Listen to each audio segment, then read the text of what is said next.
Welcome to the Redefining Sales podcast, where we reimagine and redefine sales in a digital world. In this new series, we have absolutely scoured the world to bring you only the best of the very best. We will be working with each of the thought leaders to unpack all of their years of experience, their pearls of wisdom and nuggets of gold into bite-sized chunks that will enable you to redefine your sales. Welcome to the Redefining Sales podcast. I'm Abby White. This week we have the most phenomenal guest for you, and I cannot tell you how excited I am to share this episode with you. I am interviewing the incredible Tim Duggan, author of Killer Thinking and Cult Status, and formerly co-founder of Junkee Media, which he successfully grew, scaled, and sold to Media. We unpack so much in this conversation. We cover an enormous amount of ground. But before I tell you a little bit more about Tim, please make sure that if you are enjoying Redefining Sales podcast, that you subscribe so that you never miss an episode with us. Now, back to Tim. Tim, as I mentioned, is the author of 2 books. He started out by launching in 2020 Cult Status, and then went on just a couple weeks ago now in 2022 to launch Killer Thinking. Prior to that, both him and his co-founder founded Junkee Media, which went on to be one of the leading publishers for Australian millennials and had over 4 million subscribers. And as I mentioned before, it then went to be sold to the ASX-listed Media. Tim not only does all of that, he also is the chairman of Digital Publishers Alliance, an industry body that represents over 100 titles from leading independent journal digital publishers. Before all of that started, he actually began his career as a music journalist for Rolling Stone and sits on several boards now, including the Griffin Theatre. Tim lives in Sydney at the moment, but is about to relocate to Europe with his husband, Ben, and dog, Winnie. And Winnie was making her presence known by barking at the very beginning. So bless her, she had to depart so that we could really dive into Tim's brain. In this episode, we're going to talk about actually how do we work with millennials and target millennials, because now they are moving into such key decision-making roles and becoming such an influential segment. So we start there in the conversation. We go through some of Tim's growth strategies in terms of how did he grow and scale Junkee Media. We then go through cult status. What does it mean to have cult status? What are some good examples of cult status? And how do we start on that journey, whether we're a small business owner or we're a large corporate? We then go through to killer thinking. What does it take to have killer thinking, and not just killer thinking, but killer execution, so that great idea sees the light of day. We call BS on the fact that people think I'm not creative, and I've been one of those people, so I can heavily relate to this part of the conversation.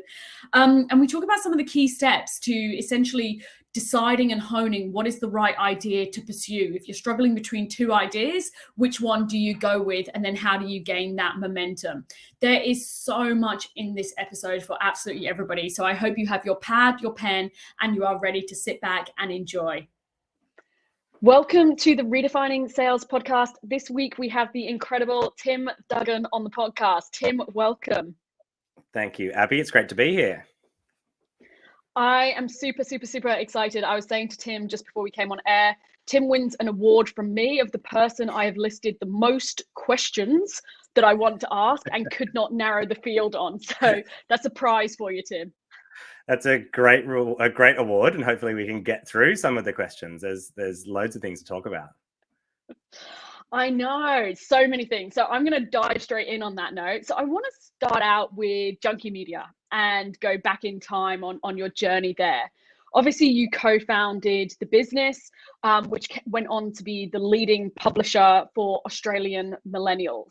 Now, I'm really curious about this because we're noticing a bit of a trend at the moment with a lot of our clients and our clients' clients where more millennials are becoming into senior decision-making roles. There's more influence and buying power there. And so people are sort of then asking themselves the question of, well, how do we actually address that market? So I'm curious, given you've had such success with millennials, what do you think the key is to capturing the attention of millennials? And also why are millennials different? Why has it changed? Or has it changed? Great question. We could probably do a whole podcast just on this topic. So I'll try and be succinct. I've spent most of my career for the first 20 years working with millennials, creating content for millennials, hiring them. I consider myself, I'm at 41, and I consider myself officially the world's oldest living millennial, which is my title I think I'm going to have on my gravestone. And the reason why we're talking about them so much, the reason why they always come up is because the millennial generation is a really powerful generation that's really coming to its fore right now. So we had baby boomers before that, so kind of born after the Second World War for the next 15 or 20 years. They were the previously powerful generation. Gen X in the middle kind of got a bit squeezed because baby boomers were so powerful. And millennials now are starting to move into positions of power. So they're becoming CEOs, they're becoming heads of states, they're becoming politicians. And the reason why that's really important is because that generally, and I'm the first to admit that it's also hard to paint an entire generation with a very broad brushstroke sometimes. But generally, most millennials, so kind of roughly 25 to 40-ish year olds, have had similar inputs in terms of like macroeconomic trends, like in what's happened with global politics and what's happened in Australia in particular. So with all of that said, millennials are quite a unique bunch of people, particularly in Australia, who do things like we really demand more from the businesses that we work with. So we really demand that they act ethically, they act with integrity. That is one of the biggest kind of changes that I've tracked over the past 15 years or so of working with millennials.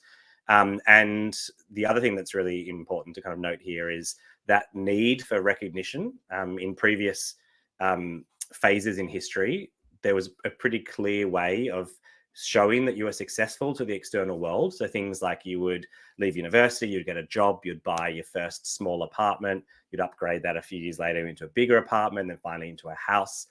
A lot of that's been taken away thanks to global policies and economic reasons that make it really hard to do things like buy a house. So instead, things like recognition and reward and titles are really important to millennials as a way of showing externally how they've been successful. That is so interesting. So a bit of a follow-up question to that. What would be some of your recommendations of how you navigate that? And I'm probably going completely off topic, but it's kind of relevant. Is at the moment, we're in what's being called the Great Resignation. You're seeing everyone resign. And so I think some of what you've talked about not only is interesting on my original point, which is like, how do you market to them? How do you sell to them? But it's also interesting in terms of, well, then how do you retain those people in your organization if they're your top talent, if actually they are being driven by what do you stand for as a company, and how are you going to acknowledge me with that, not just change in role, but perhaps the job title that goes with it? Yeah, there's a couple of things you can do. The first one is being really clear about what you stand for as a company. So being really clear about what your purpose is and making sure that you communicate that really clearly and as honestly and open to other people, so that hopefully your employees identify with that purpose and want to stay with there because it gels with the purpose of why they want to work. The second thing is about how you communicate with them. So about being as honest and no bullshit and open-minded as you can. Including the bad parts of business and the good parts. It's not all rosy out there, but being really clear in your communication. And the third one is around really trying to look at how you recognize and reward, how you can do that often, repeatedly, publicly, so that you are kind of making sure that they are brought along on the journey and they feel really valued as part of the team. Yeah. Oh, we need to do a separate podcast on that. Okay. Yes. I told you at the start I could talk about this. It is such a really deep, interesting topic. There's a lot of myths around millennials and what they have and haven't done. And I've spent the better part of 15 years doing research on them. So I think we've spoken to about 25 or 30,000 people over the past 15 years that I originally talked about a lot in my first book, Cult Status, and now keep talking about in Killer Thinking and beyond. But we'll talk about that in a second, I'm sure. Yeah. I'm reading Killer Thinking at the moment. I'm going the wrong way round. Does that matter? So I've done Killer Thinking first. Does that matter? No, it doesn't matter at all. They're both part of the same universe, is how I like to think about it. But they're not. It's not a sequel. The more exists in this world that I believe exists, which is a pretty optimistic, kind of positive way of looking at the world, which is that businesses can do good, and that they're probably one of the best levers for how to affect change. And therefore, I really love the idea of like kind businesses and businesses that have impact. And that is, if you've read Killer Thinking, you can then go back and read Cult Status. And it should, in fact, really dovetail nicely into each other. Yeah. And I agree with your point around, we did some research for a company recently, and what we found was corporate social responsibility was actually coming out really, really, really highly. And whereas a few years ago, I think sometimes that was being treated as a tick box exercise for many people, it was actually coming out really strongly as what customers were looking for. And there was such genuine intent there. I think it also showed with the situation with Russia and Ukraine, how many businesses so quickly got behind that, pulled out. And again, people were looking for that to go, what do you stand for? And not just what do you stand for, what are you going to do about it? Very much so. I in fact think that most of us think that governments have kind of failed us a bit on a bunch of topics that we really care about. Look at the climate crisis. A lot of governments around the world have failed, but businesses are the ones that have the ability to be able to talk about what materials they use and talk about how they, use their supply chain to bring something to bring a product or a service to fruition. So I think that we really, and I really believe, and I kind of talk about this a lot in my books, is that business is the biggest tool that we have to affect change. Yep. Okay, so I'm going to tap more into that in a minute because we're going to come on to the books. I want to finish with some of the thoughts around Junkee Media. So I'm also curious around, we're in such a noisy world, and I'm always really curious around how do we stand out from the crowd when there is just so much noise. Media is obviously notoriously competitive. So what's some of your thoughts around how you cut through the noise? I think the most important thing in cutting through the noise is having a unique position in the market. So why would someone come to you? And that was really important to us. So I launched a bunch of websites before we launched Junkee. So the first website I launched was a gay lesbian community website called Same Same when I was about 23 years old. And then we had music websites, we had travel websites.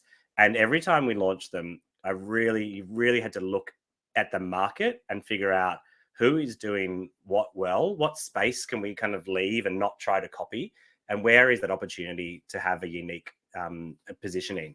And so once we found the positioning, we then were really worked hard at figuring out what is the unique tone of voice in that place as well. So I think if anyone is trying to figure out how to break through the noise, the worst possible thing you can do is copy someone else or just try and make more noise. Like if you already believe that there is so much noise in the market, don't make more of it. Just either shut up or have something unique to say.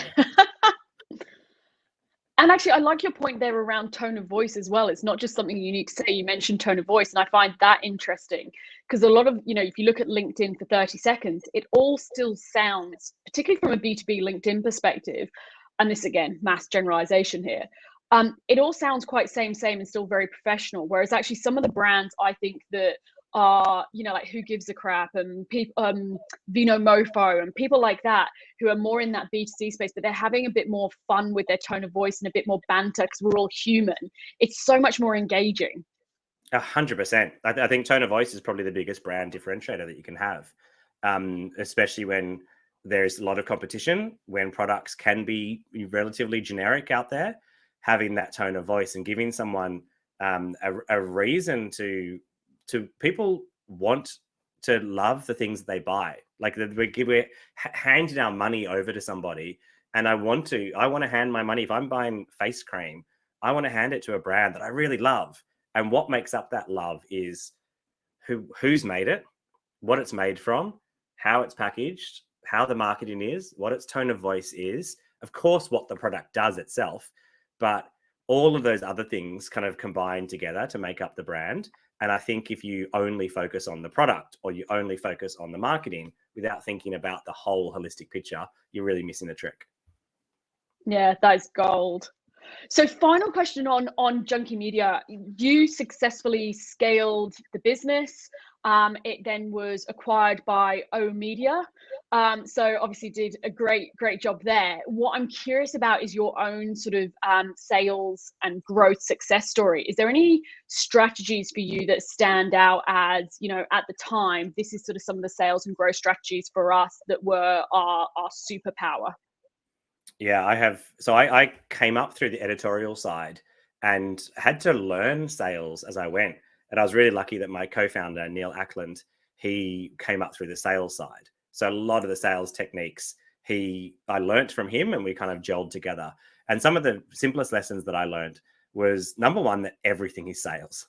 So every piece of content that you put out there, every press release you do, every award you win, every statement you make to the media, every product you launch, every single thing is sales. So every meeting that I had, even if I was meeting someone to talk about something in editorial, there's always an element of how does this add to sales? How's this going to affect revenue? How is this forging a relationship that we can use to helpfully grow the business? So that was one aspect that I found really important. The second one was we obviously had a sales team of salespeople that would go out to sell advertising onto Junkee Media. And it's quite, as you know, the process can sometimes be complicated. And we found it the best thing to do was to really try to focus on what is one or two key metrics that we could really look at as a way of kind of showing the health of the sales team. And so for us, for example, it was number of meetings in the diary. So generally, there was a pretty consistent correlation between how many meetings someone was doing and what the revenue they're writing at the end of that 1 month or quarter. And so therefore, any times when we looked around and we realized that revenue was dropping or it was going down, the one simple thing that we could do, and obviously it was the first in a whole series, was try to get as many meetings as we could and kind of get ourselves back out there. Yeah, I love that. I'm a massive fan of the 4 disciplines of execution, where they talk about what are your lead measures rather than lag measures, and then having, your couple goals that you can really focus on. And I think that is sort of very much the same train of thought. Very much so, yeah. And it's kind of break something that's quite complicated, thinking, how do I get more advertising onto this website, down to something very simple, which is how can I just meet more people and talk to them about what we're doing? And then those conversations are the lead generators that then will flow on to everything after that. Totally agree. The other very simple thing that I learned, and this kind of came from my editorial days, was about simplifying things as much as possible down to just the really core nugget.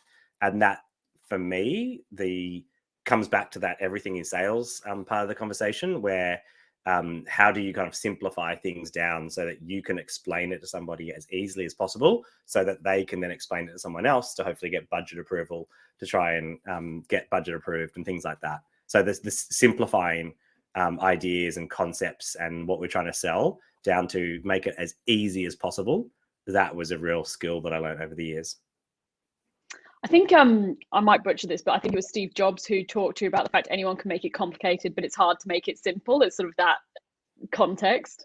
Very much so. My God, I have seen hundreds of decks over the years of presentations where they go really complicated and they put every piece of information inside it, and it just overloads you with information. And then I've also seen really amazing decks, presentations where someone will just really get to the crux of an issue. Either it's an emotional reason why, or it's just a really simple, great idea. And those are the ones that are memorable, and those are the ones that generally sell the most. Yeah. And we're seeing a theme at the moment around just make my life easy. So the ability to do that is really, really powerful. If you can cut to the chase, you can make it simple, everyone can understand it. Yeah, love that. So yeah. I want to fast forward with you to Cult Status. So that was released in 2020, the book, I believe. Yes. Yep. Which has gone on to be a bestseller. And what I like about it is you describe Cult Status as having a business or project with a dedicated community around it who strongly identify with its purpose. And I really like that simple, succinct description. Where do businesses, because it's a beast of a question, where do businesses even begin to start on a journey for Cult Status? The first place to start is always internal. So before you go external, if you want to build a really strong community around your business, so if you want to build a business that has cult status, the very first thing, and the most important thing, is to look internally and ask yourself a bunch of questions. So the very first step in cult status, in like a 7-step process, is to think impact first. So have a think around what is the point of what I'm doing. Like, why am I getting up in the morning? Why am I wasting my time and my energy to do? And if you can figure out what that is, and you figure out internally what the impact that you want to have is, and in cult status, I talk about a really simple way of doing that is coming up with something called an impact statement, which is my aim in life is to popularize it and make it as commonplace as mission statements. It's a really simple thing that you can do to add on to the end of a mission statement that really qualifies and quantifies how much impact you're going to have if you are successful doing what you're doing. So I think that's the most important thing. If someone really wants to create a strong community, look internally first, figure out what impact you want to have. And then your job is just communicating that with as many people as possible and hoping that you find other people who also want to have that same impact, bring them together, and that is the start of a community. Yeah. And I loved, you mentioned there around impact statement. And when I read about that, it was actually a concept I hadn't really come across before, in the sense of, we all know, right, you should have what's your mission statement and those sorts of things, but actually it's not one that I had seen. So for businesses writing their impact statement, what's the process of how you sort of unpack that? Because I actually think sometimes, I don't know about you, but I find doing the internal work is harder than anything else. I can look at somebody else's business, and because I'm not involved in the messiness of it and you're the outsider, it sort of seems relatively easy, versus your own, when it's close to home, it's so hard sometimes to put your finger on it. Abby, you've nailed it on the head. People get really, there's a term in marketing called brand myopia, which means that you kind of like, you get so close to your brand that you can't see anything else. And anyone who runs a business is too close to it to sometimes be able to do this. So my advice is to kind of get some help and speak to external people. And it might be your partner. They also might be too close to it. It could be a family friend. It could be a smart person. And try to do the hard work at the start. Ideally, before you start a business is the best time to do an impact statement. However, 90% of people I work with have already started businesses, and when they kind of have time to go back and do their impact statement. In the book, in Cult Status, that's the easiest way to kind of explain how to create your own impact statement. I also recently launched a impact statement masterclass, which is an online course kind of teaching people how to do it as well. And in that, there's 2 parts to the process. The first part is really everyone doing it themselves, going away, thinking about it, coming up with their ideas. And then about once a month, I have a live workshop with everyone who's done it the previous month, and we work through everyone's impact statement together. I just came off this month's live workshop where I worked with a bunch of businesses, and it's always really amazing seeing that sometimes people, they know the answer themselves, but they just can't quite put it in words. They just can't quite say it themselves. And my job is, because I've seen hundreds of these, probably thousands, is I look at it and I can just pull it out straight away. And as soon as I pull it out, people are like, that's exactly what I've been trying to say. And that's not because I'm genius or I'm super smart. It's because I have perspective and I have experience. And they're the 2 things that I think are really important in this case. Oh, it's so hard to do for yourself. And what about, because I know some of your client base is also in the corporate arena. I know a lot of our listeners are in the corporate arena. That's a bit more of a challenging beast. You know, if I decide I want to do it within my business, I can just go do it. I can do the masterclass. I can do that. How about for corporates, when sometimes it is like, you know, pushing the elephant, I say as someone with a corporate background, and it's a harder beast. How do you start to get people on board and invested in a corporate context? It's both harder and easier. I'll start with the easier first, is that hopefully if you're in a corporate environment, people should have thought about this before you've got to it. So when you're running a business yourself, it's up to you to come up with the idea, you know, come up with it all yourself and push the elephant by yourself.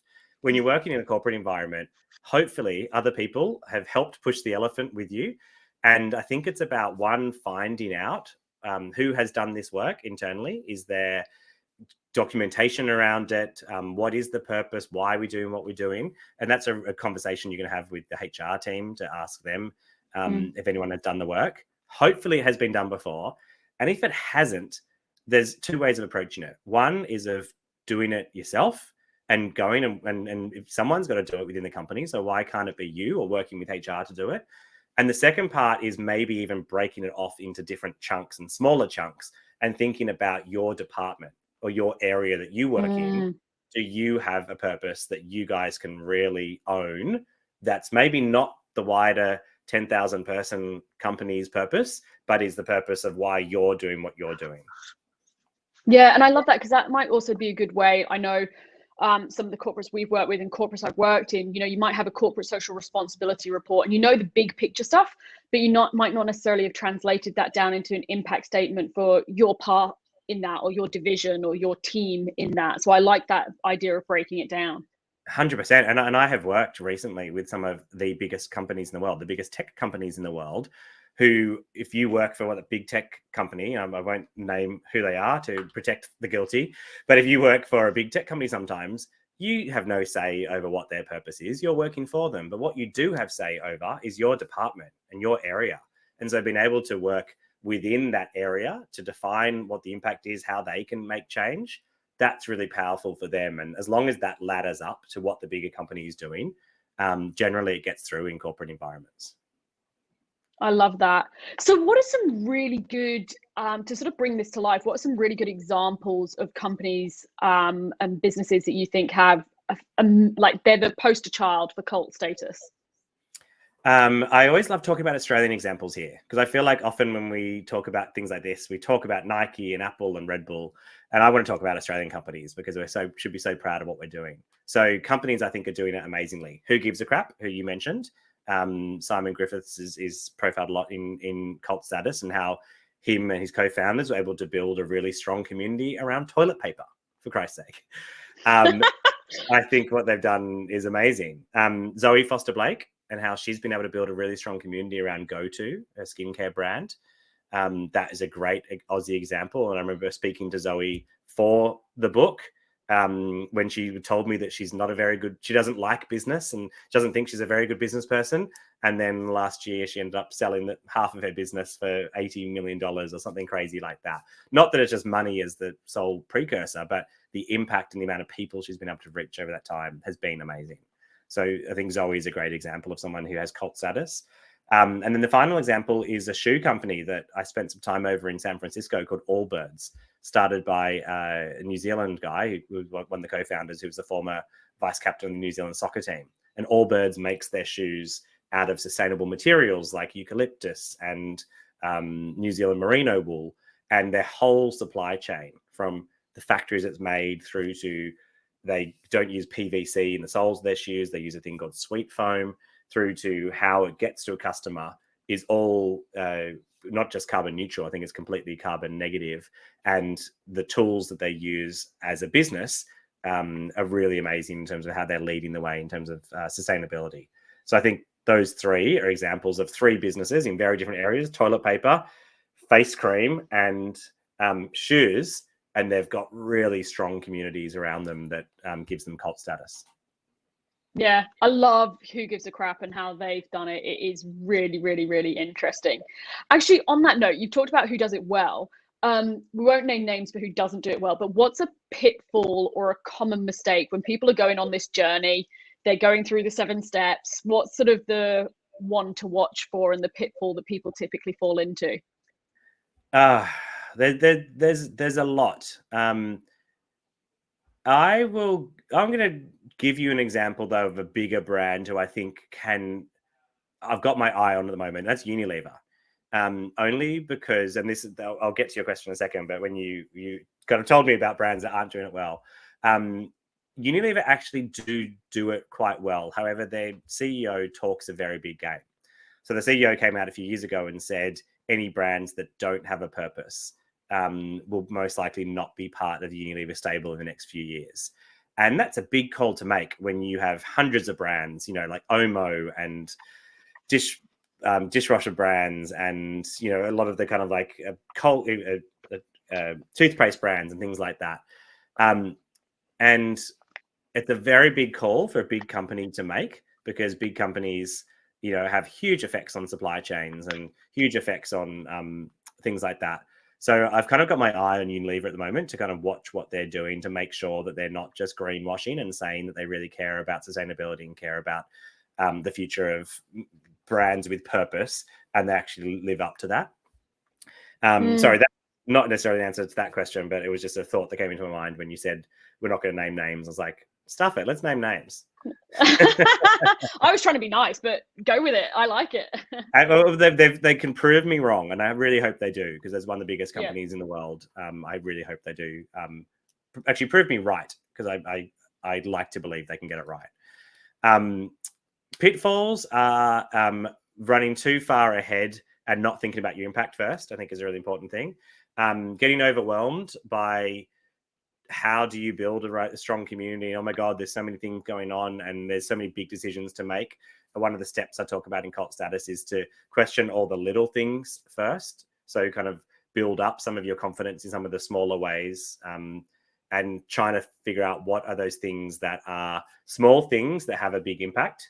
There's a whole matrix I talk about in Cult Status. They're two of the biggest watch outs. Yeah, love it. So we all need to start reading it. I'm doing it in reverse order, so I'll keep you posted on it. So moving to Killer Thinking, which you have just released 2 or 3 weeks ago, something like that? About 2 weeks ago, yeah. I had mine on pre-order because I knew I was speaking to you. So I was like, right, I need to get it fast, get my hands on it. And I am loving it. I actually really like how you've written it, because it's easy to read. It's funny. Some of it's made me laugh. It's a great read. So congratulations on the launch of an amazing book. I am really, really enjoying myself. Oh, awesome. Thank you. I actually comes back to the whole simplicity thing, where I work really hard to make it easy to read.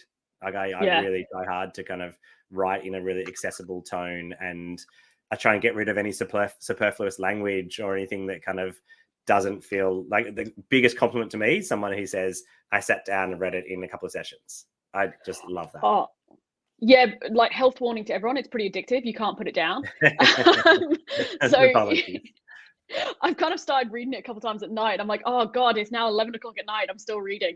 But it's brilliant. I'm loving it. So first thing that I noticed that stood out for me was I kind of didn't realize or appreciate at first that killer in the Killer Thinking was actually an acronym, and then what it stood for. And I love that. So can you talk to us about what Killer Thinking means and the acronym that you used? Yeah, sure thing. So the book started with me thinking through, what do I think are some of the best ideas in the world? And I started calling up people and chasing them down. Everything from Movember, which I think is one of a brilliant idea, to a thing called La Ciclovia, which is in Bogota, where they shut down the streets of Bogota to cars every Sunday, and about 1 million people come out and walk and cycle. And Keep Cup, which has obviously now kind of become its own generic term. And I was really intrigued with some of these businesses. So I spoke to the founders of them. And as I spoke to the founders, I started taking notes around, what do these businesses have in common? I started then comparing all the notes. And when I'd done this dozens and dozens of times, a couple of things started jumping out at me. And I then fit all those things into the acronym KILLER, which fits nicely in for Killer Thinking. So KILLER stands for the best ideas in the world are kind, impactful, loved, lasting, easy, and repeatable.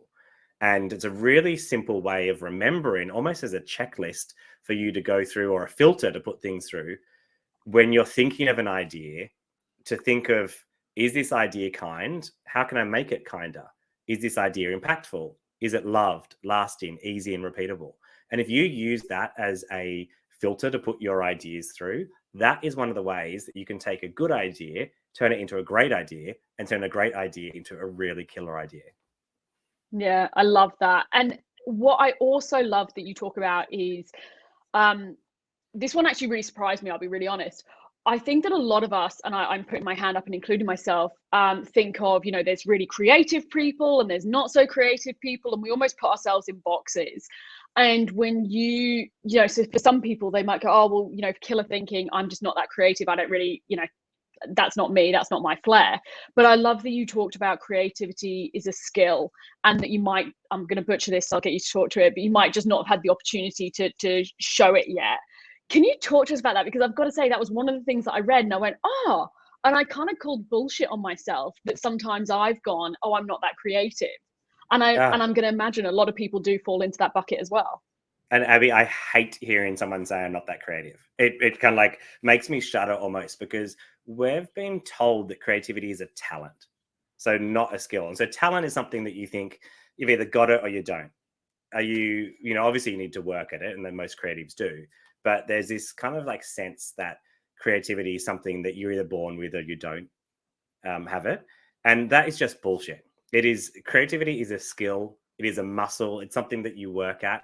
The people who consider themselves creative weren't born that way. They've just believed in themselves that I'm creative. I can paint.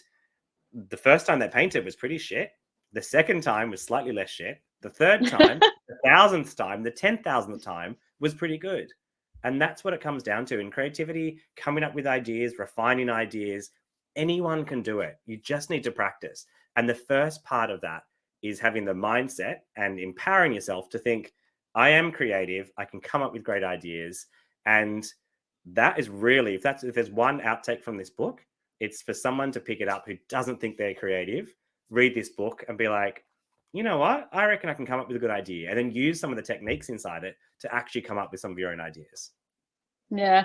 I love Jim Quick, if you've come across him, who's one of the world's sort of leading brain and memory coaches. And he talks about, if you fight for your limitations, you get to keep them. So various things that I've, thought, oh, I'm not that X or whatever it might be. And I sort of see that in the creativity thing. And I definitely think we see the same thing in sales. Oh, I'm not a natural salesperson, as if that, we're just born out the womb and you can sell. And actually it's a skill. So I love that concept around creativity being a skill that you can develop and you can hone and you can work on.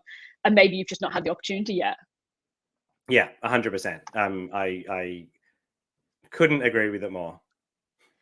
So one of the parts that made me laugh as you were sort of stepping through some of your process was around be your problems therapist.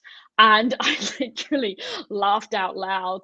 I think my husband was trying to sleep and I'm reading and laughing because I just love how you put it. Like the language is just brilliant around it. So can you talk to us about be your problems therapist? Yeah, this is probably one of the most important steps when you're trying to solve a creative problem. Is often we dive straight into the solution, or dive straight into coming up with ideas, or throwing something against a wall and seeing if it sticks. Whereas one of the most important steps, and something that most of us gloss over, is spending time understanding the problem better than anyone else. So how can we really get inside the problem? And the term is be your problems therapist. How can you really kind of get to know your problem and help solve some of its problems? And it's a step that if you often, do a group creative ideation session or a brainstorm, often you might spend, I estimate, and having sat through hundreds of brainstorms over the years, 1%, 2% of the time looking at the problem, and you dive straight into what are the solutions. And instead, I think you should spend about a third of the time being your problems therapist. So really understanding what your problem is.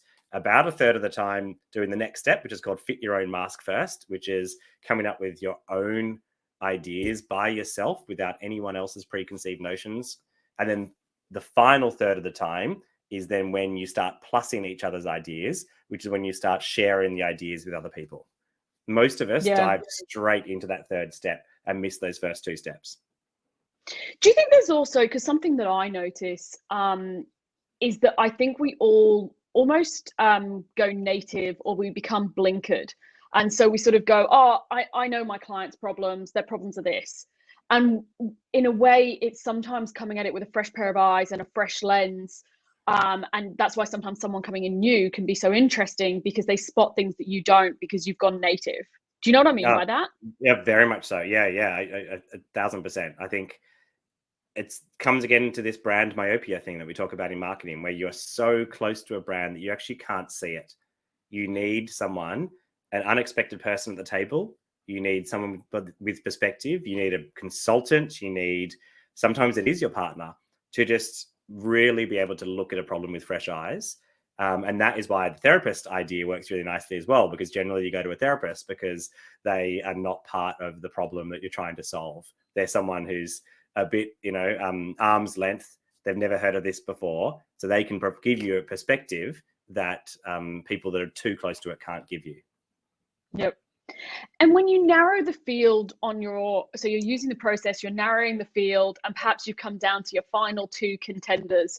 And I'm being really selfish here because I'm working on something at the moment and I've got down to final 2 contenders. So I'm using you as my therapist. Awesome. I'm cheating. It's my podcast. You're allowed to do that. Thanks. Well, might as well take the opportunity. How do you decide between the 2 ideas when you've got it down to your final 2? Yeah. So if you've got the final 2, if you genuinely think they're just as good as each other, there's a couple of things you can do.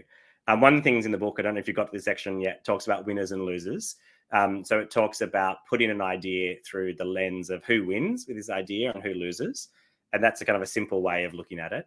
Another way is describing it to somebody that you know in person and watching their body language when they do it. So not what they say, because often someone will say, and the final step in the book, once again, I'm giving this a bit away, but when you get to the end, you'll find that it's called listen with open ears. And it essentially means that when you talk to somebody and explain the idea to them, watch what they say. So watch what they're not saying. So look at their body language, see how are they open to this? Do they think it's a great idea? Are they like, oh yeah, that's a good idea? And they've kind of got their arms folded as they're saying that.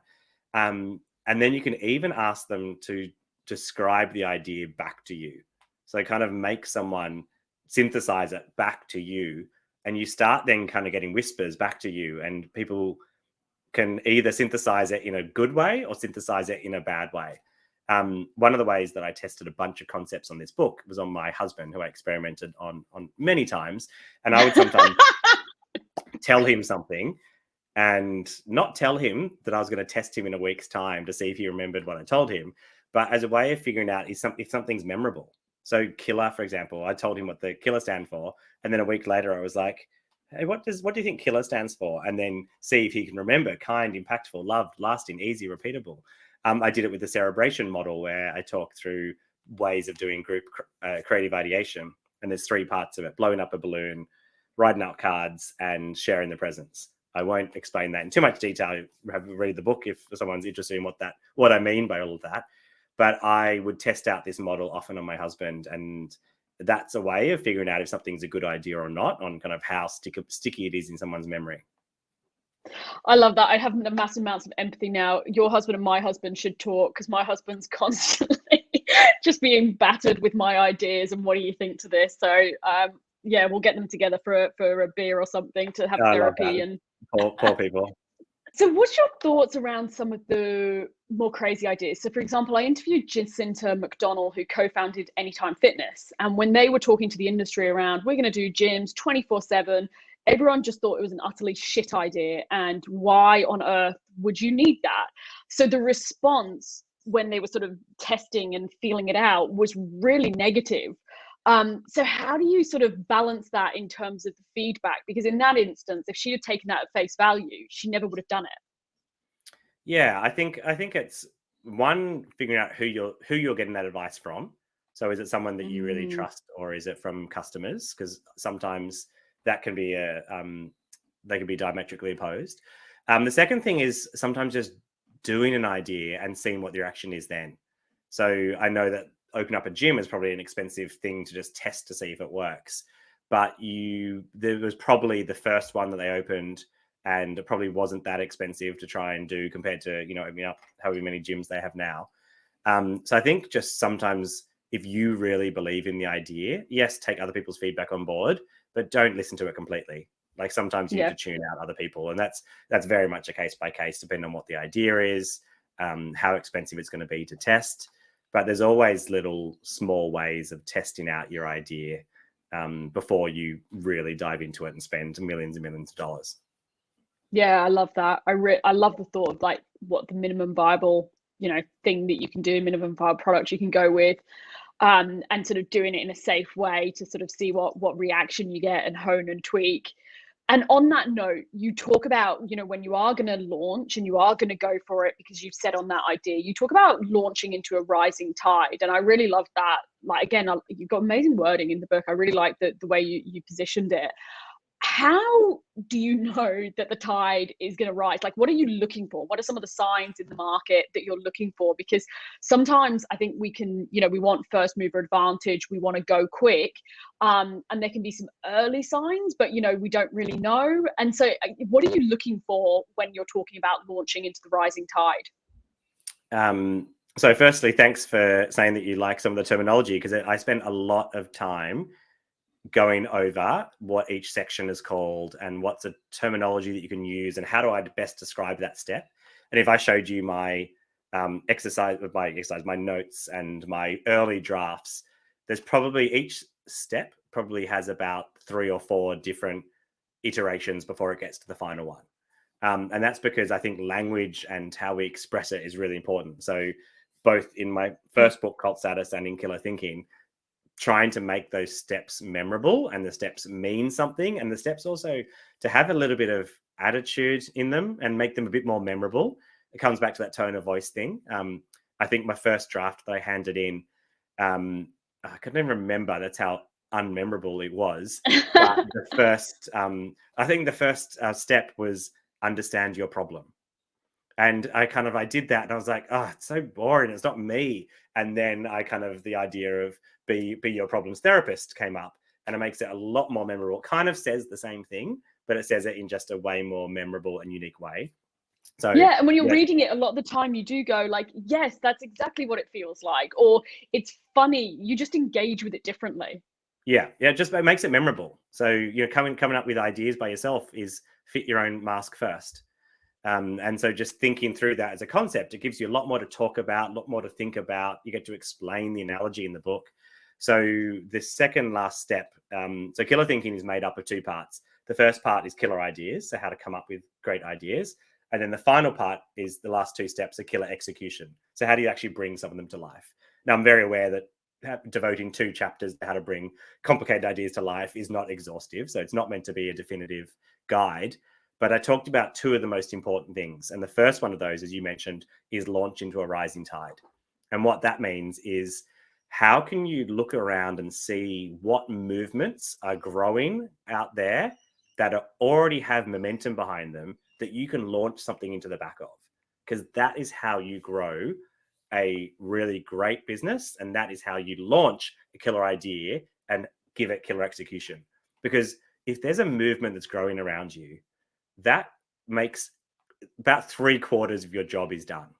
So talking about sales, if you are going with the tide as opposed to against it, that is where a lot of the momentum and energy can come from.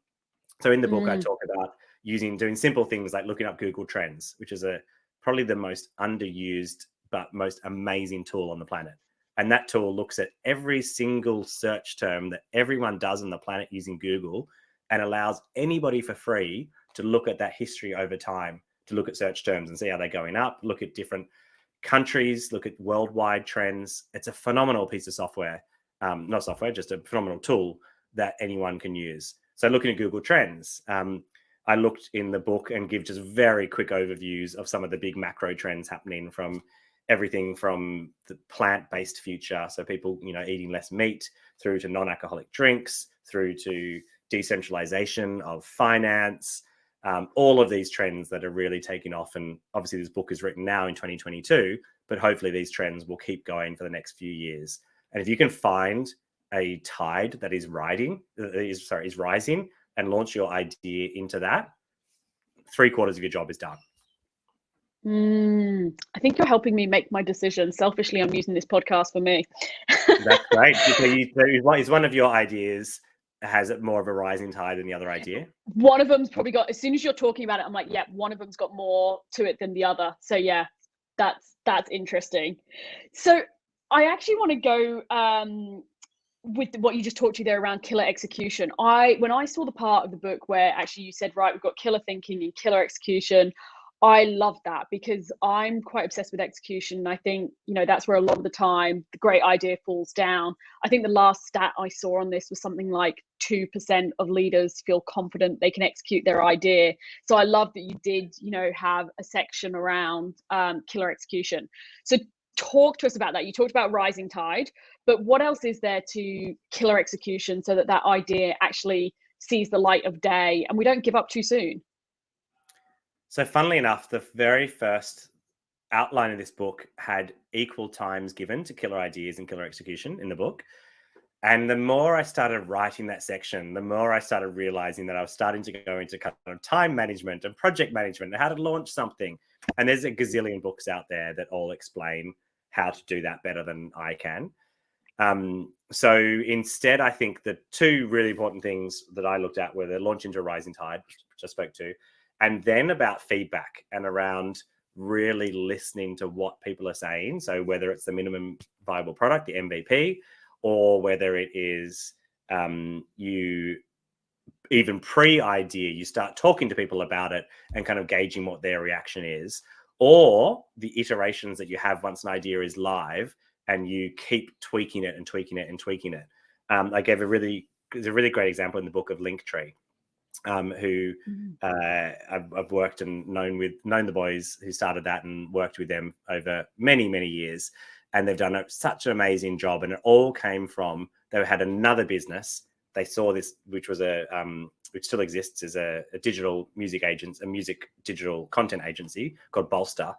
And they saw this need to create one link to put on their Instagram pages for their clients. They got one of their coders to code it up in a couple of hours. They launched it and they realized, wow, there's this real need for this.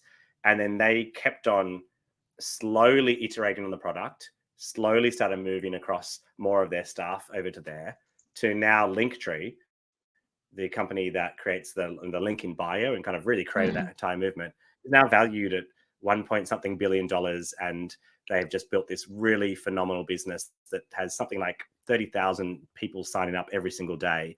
And it's all because they listened to what the needs of their customers were, and they saw there was a need. And then once it was there, they kept on iterating to make it better. Yeah. And I can't remember who talks about this. I want to say it's Tim Ferriss, but there's someone who, I'm going to butcher it, but that talks about like scratching your own itch. And in a way, they were scratching their own itch because they needed it for their purposes. Nice. Yeah, I haven't heard that term, but I like it. I'll find out who said it after I butchered it. So we've covered a huge amount of ground. If for people listening, if there's sort of one thing they could start with, one thing to take away, I'm asking you a super unfair question, given that we've covered so much ground. What would it, when people are starting to do this step change around, okay, how do I build my business towards cult status, or how do I start to have killer thinking? It's really like, I guess there's a common theme as well around just elevating your thinking, elevating your position, and playing a bigger game and playing on your A game. What sort of for you is one thing you would love people to do and to start with? I think one thing that unites both cult status and killer thinking is that before you can start working on something else, you need to look internally. So both cult status is about thinking about your impact, and killer thinking is about coming up with your own ideas first before sharing them with other people. So I think if there's one thing, although we live in a very connected world and everyone is constantly having meetings and we're throwing ideas around with other people and we're constantly asking for feedback, sit down and spend some time doing the internal work first by yourself. Then and only then should you go out and share it with everyone else. So I think that's the most important outtake, is that out of everything that happens, just concentrate on yourself first, get your own head straight, and then go out and start communicating and sharing the idea with other people and trying to build a community around what you're doing. Love that. Great takeaway. I'm going to ask you one cheeky final question. Book recommendations other than your own. So obviously we are highly recommending yours, and we'll put the links in the bio. Other than your own, any book recommendations to leave us with of this is a must-read book? Yes, and I tend to think of most recent books I've read. And I recently loved Never Split the Difference by Chris Voss, which is all about negotiating. And he was a former FBI's head of hostage negotiation. and he writes this book about negotiating in terms of negotiating business contracts, negotiating hostages. Phenomenal, because it has really simple tips in there as well. So it's called Never Split the Difference by Chris Voss. I've heard several people talk about that, so I'm going to be ordering that now, because that's a couple times I've heard that same book, so I'm going to be getting that. Tim, thank Abby, you it is so good, and it will really help your. Sorry, it is such a good book, and it will really help your negotiation skills as well. It's just I found it really useful for me negotiating contracts, negotiating agreements, negotiating price, all of these things. It's really helped me. So I highly recommend that book. I am going to check that out for sure. So Tim, thank you so much for joining us. If people want to hang out, come find you, obviously I can put the links in the show notes. Where's the best place to come find you and order your books? The best place is just head to my website, which is timduggan.com.au. That's timduggan.com.au. Perfect. And the masterclass that you mentioned before, we'll put the link in the show notes as well if anyone's interested in the masterclass. Awesome. Great. Perfect. Thank you. I really enjoyed the chat. Thanks, Tim. Thanks for coming on.